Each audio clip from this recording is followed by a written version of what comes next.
Një nga emrat më të rëndësishëm për lojën e kombëtares shqiptare të futbollit në vitet e fundit është padyshim Kristian Aslani.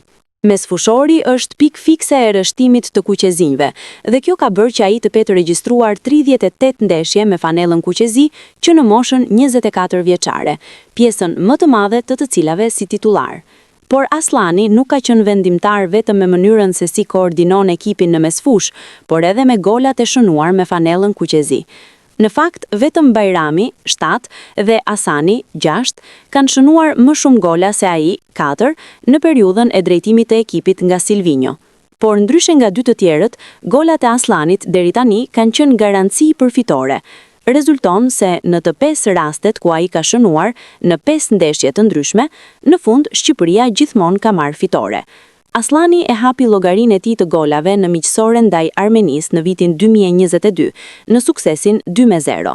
Më pas erdhi goli ndaj Ishujve Faroe në fitoren 2-1, Gjeorgjisë në fitoren 1-0, Letonisë në suksesin 1-0 dhe së fundmi Andorrës në suksesin 1-0.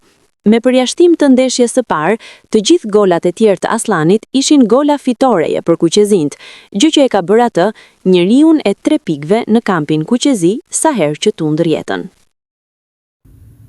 Kombëtari e Shqipërisë do i bëjë llogaritë sot ndaj Polonisë pa Jasir Hasanin, Nazmi Gripshin dhe Klisman Caken. UEFA lejon vetëm 23 futbollistë që të jenë të gatshëm për ndeshjen dhe trajneri Silvinho ka ftuar 26. Sot janë në Serie C Stavropilo dhe Bujar Plana, dy lojtarë që shtojnë forcat në prapavi, po ashtu bie në sy rikthimi Ernest Muçit dhe Anis Mehmetit për llogaritë e sfidës.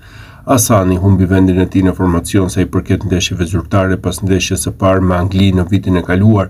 Gripshi dhe Caki u transferuan në Rusi në merkatun e dimrit, ndërsa me kuqezinjt kanë luajtur vetëm në miqësore ndaj Jordanisë.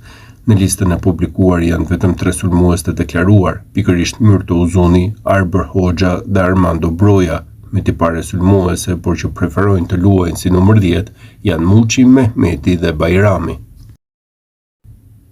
Skuadra jon kombëtare do të zhvillojë sot në mbrëmje një nga ndeshjet më të rëndësishme në historinë e saj. Kuqezinjt do të përballen me Poloni në Varshavë, duke nisur nga ora 20:45 në një takim ku synohet historia.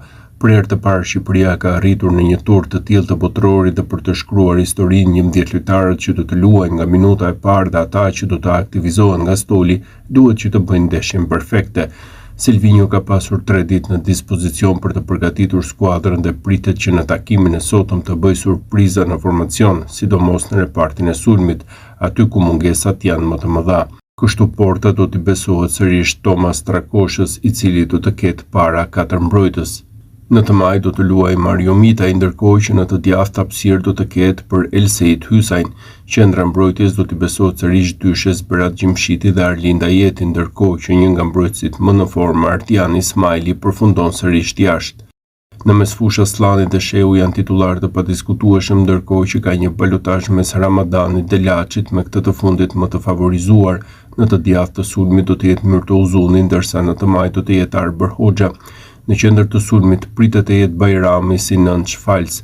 Megjithatë, gjatë ndeshjes mund të kalojë Bajrami në krah dhe në qendër të zhvendoset Uzuni.